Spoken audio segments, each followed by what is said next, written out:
Well, hello! We're back today with the SIG USSOCOM RSAR 999. I don't know what the 999 thing's about, but it's about something, I guess. So this is a 5.56 that has a 7.75-inch barrel.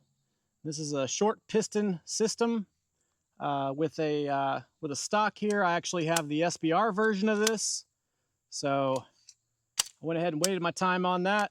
Actually didn't take too long, wasn't too bad, other than having to pay a tax stamp and whatnot. But we all know the deal with that stuff. So anyway, this comes in a kit.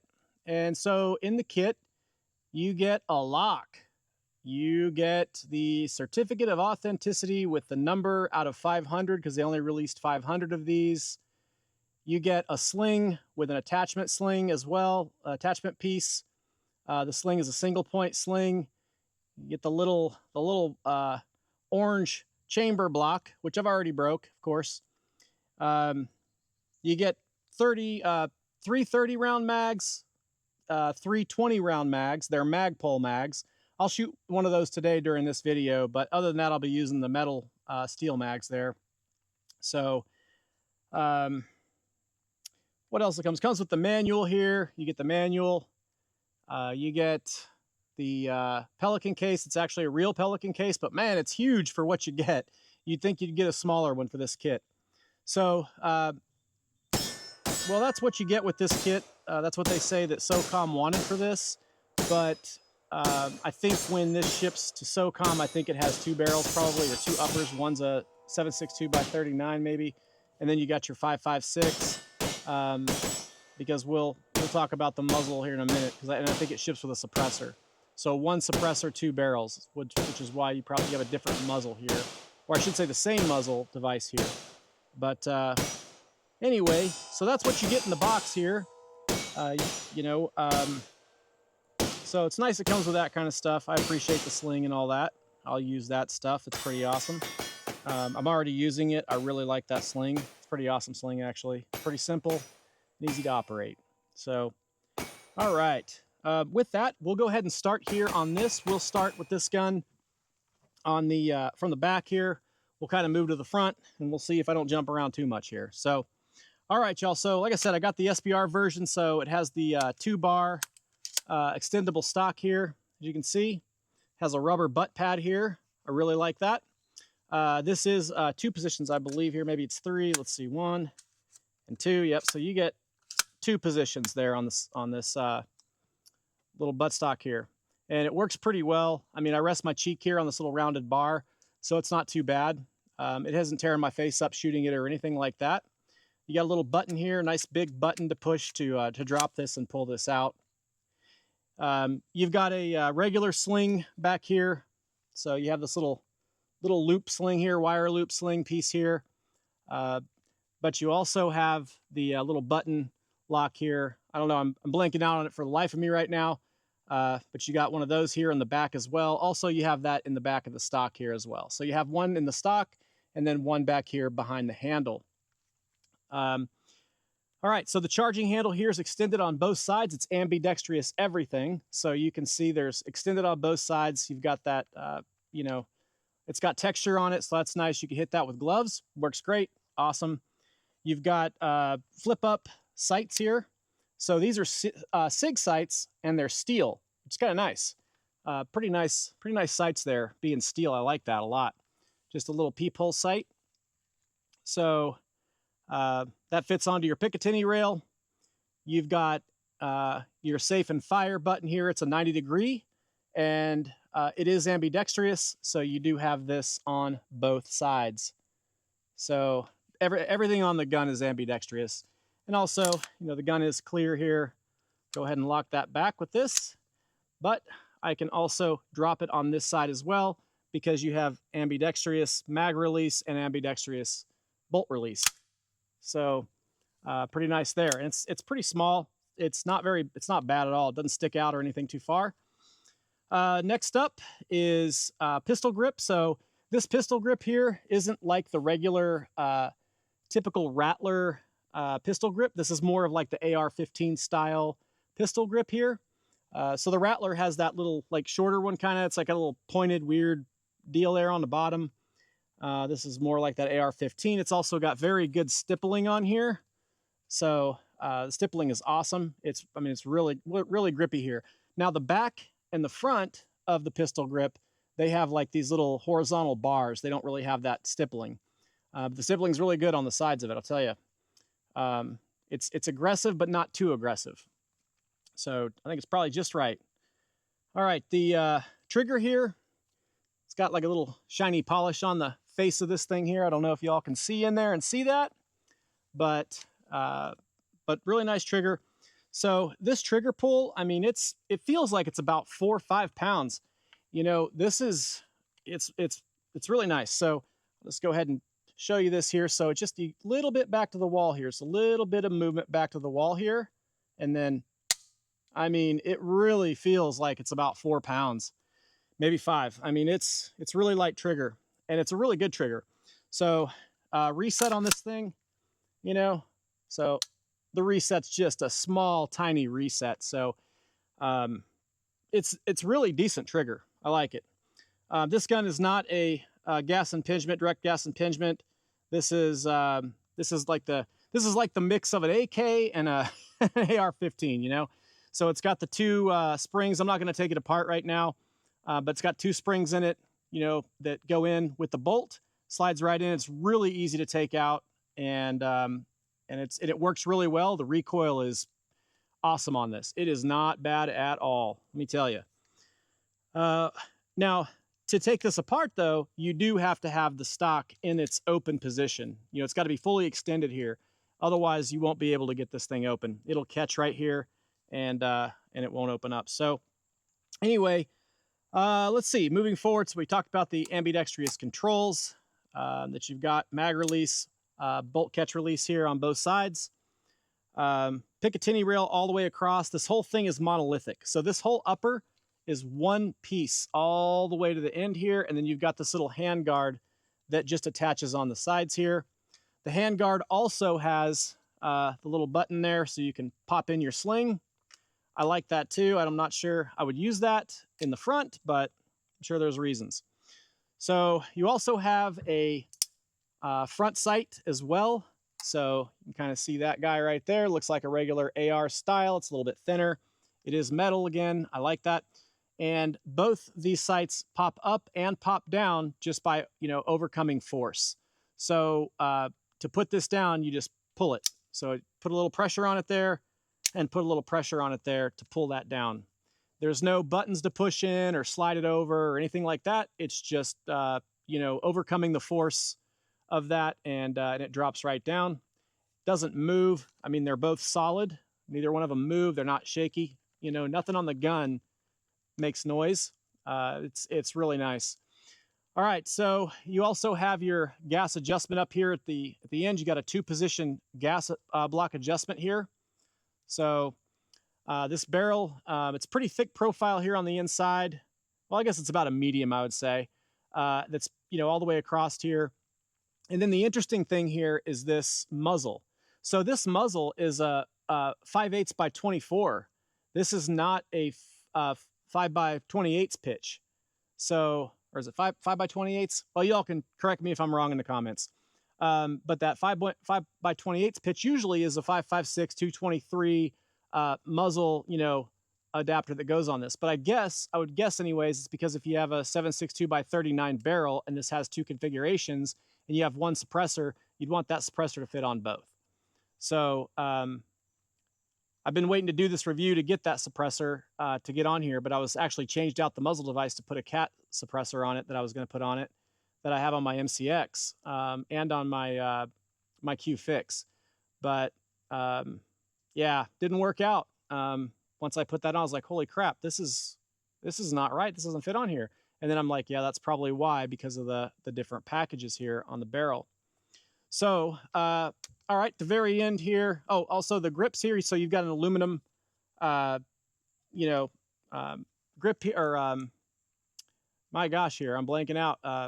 The cover here, whatever it is, guys, I'll figure it out later, I guess. Anyway, so you have an M-lock here on this. So you got some good real estate on here, even though it's really short for that 7.75 inch barrel. And then, you know, it's, I don't know. And then you got this little barricade deal here, ram that on there, but you got, you know, your hand stop there. So that comes on it as well. And this is an SBR, so I could keep that. I think that works just fine. So like I said, there were only 500 of these made. So if you can pick one up, great. If you get a chance to shoot one, great. I picked this up for, you know, about 2,800 bucks from Sig, or 28.99, so 29. But they're selling them in the stores for, I think, you know, 36, 3,700. You might get lucky and find one for 35. So they're kind of expensive, these little guys here. Now, how does this thing shoot? So this thing shoots really well. I'm surprised at the accuracy. So when I zeroed this thing, you can see I shot 3 groups here. I shot 1 round and I totally bucked that shot. That was totally on me. But the other 3 groups were pretty tight. They were all within an inch, and you know, just awesome. And I was just quickly trying to get it zeroed because I just put this new red dot on here, the Aimpoint Duty RDS MR multi-reticle that has the donut of death on it. Did that video yesterday and got that out. So the recoil on this was surprisingly softer than I thought it was going to be, that's for sure. I thought it was going to kick like a mule with that short little barrel, but it actually did pretty good. I was really surprised with it. Cannot wait to get a suppressor on this thing. But this gun transitions really fast. It transitions really well and just shoots really well. Just the accuracy of it, the feel of it, I mean, everything. So would I typically buy a 5.56 with a 7.75 inch barrel? No, I probably wouldn't do that. But since this was a special deal and I could get it for a good price, and I knew that, you know, if any stores got this when they released that 500, I knew they were going to be expensive. So I was like, well, I might better grab one now if I want. And then I got the lower, and I could just throw another, you know, MCX upper on here, and you know, like the 11.5 inch is probably what'll live on this. But I don't know. We'll see how it goes. But as far as shooting it goes, it shoots well. It's easy maneuver. Sorry guys, the mosquitoes out here like crazy. It just rained and it's super humid out here. Even though it's not very hot, it's stupid humid. So, but yeah, shooting this thing definitely transitions really well. I think the stock is a good link here for it. And I think the gun, you know, really makes sense for the size for that kind of PDW. Not really sure about the 5.56 in it. I think it's probably better for 300 blackout, which they did have a 300 blackout version. But, you know, I'm kind of glad it's 5.56 because 300 blackout, I've had one of those. I had a Daniel's Defense that I really liked, PDM4, PDW, and I ended up selling it. I just didn't shoot it. You know, the 300 blackout, I couldn't get it cheap enough, and I'm just like, you know, I shoot too much, and I want to be able to buy some other stuff. So anyway, I'm glad I have it. I'll end up shooting it a lot here because it's just super fun to shoot, as you guys can tell. Really enjoyable. So one thing here, I did put on the RDS. I did a video on that yesterday, this little aim point, and the reason why I put that on is because it has the donut of death on it. I really like that. I like it on my pistols too. I've gotten really, really used to that. And you know, for me, especially shooting the pistol with that ring, it really helps you get back on track quick. And as far as the sight goes on this, having that red dot with the circle around it, I mean, I don't know, it really seems like it helps track for transitions. I really like that. And, you know, you can change, since it's multi-reticle, you can either have the dot if you just want the dot, or you can have the donut of death by itself, which is probably good for a shotgun or something like that. Or if you really are using this for close quarters, you just want to be hitting something. But maybe you want quick target acquisition, so that's probably good too. But I would probably just keep it on the dot or the dot and donut of death if I was going to do that. But if I put it on a shotgun, I would definitely just do the donut of death on it, because that's good enough for me. I like that anyways. All right, so well, I think that is about it here. Guys, as far as the aim point goes, I didn't finish on that. And yesterday I just did a quick first look on it. Barrel, man, so you can just kind of watch the shooting here while I talk about it. But it'll get you.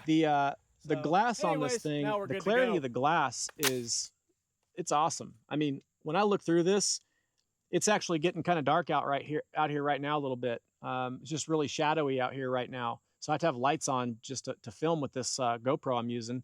My iPhone picks up really well, but right now I'm using the GoPro, so I need all the lights.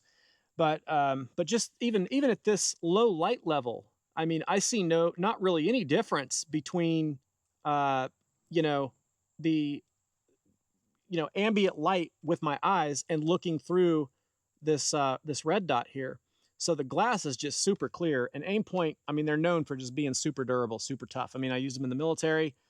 I've got the CCO, and then I've got the smaller version. I think it's the MC5.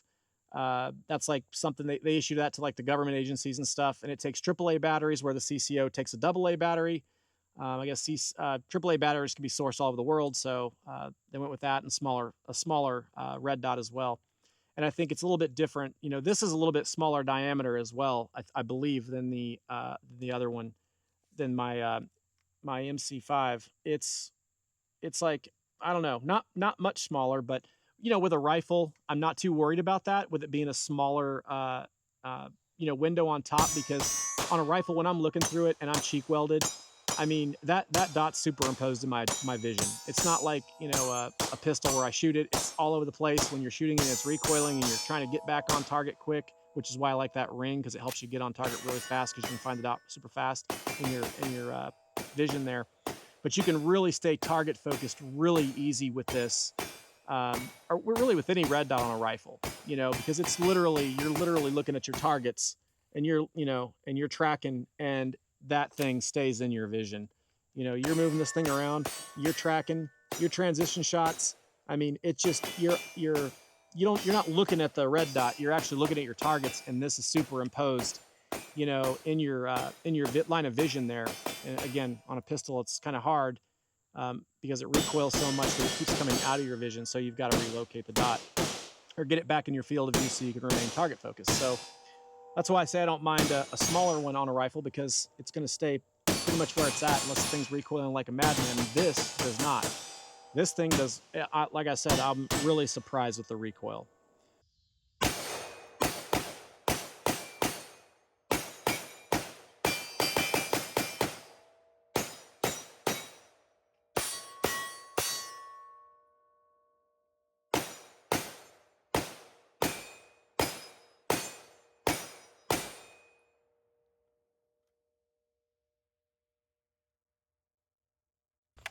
Tell you what, we got her smoking, and this thing gets real hot on your hands.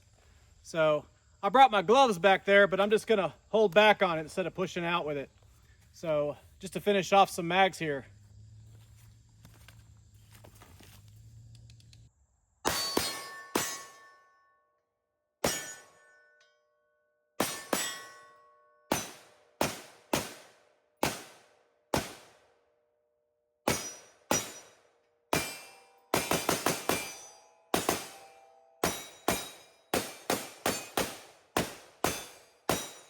All right, guys. Well, I want to kind of keep this video short. So I'd just like to say, I appreciate y'all. Thank you for watching. If you have any comments, any recommendations, anything you want to say, you can go ahead and say it. You want to say some dumb things, some mean things, you just do what you ought to do. Get it out. Get it out. You need to get it out. But thank you, guys. I appreciate you. I really appreciate all y'all that subscribe. Helps my channel. I really appreciate it. I'll keep putting out content, and hopefully it will get better and better. I'm getting a little bit better at editing, so that's been a nightmare to learn. So it is expensive to shoot a lot of rounds for y'all. Y'all are expensive. You are very expensive. But I am too. My wife loves it when I get a new gun. She's happy. She comes running up to me, "Yay, you got a new gun." I'm just kidding. All right, guys. So again, seriously, thank y'all so much for watching. Thanks for subscribing. And if you're not a subscriber, please subscribe, please like, please share the video. And we'll catch you next time. We'll catch you next week. Hopefully I'll get both these pistols in them I'm going to get in time. And that's what I'll be doing next week, as a comparison. So anyway, thank y'all for watching again. And we'll catch y'all next week. Y'all stay frosty and stay safe. Thank you now.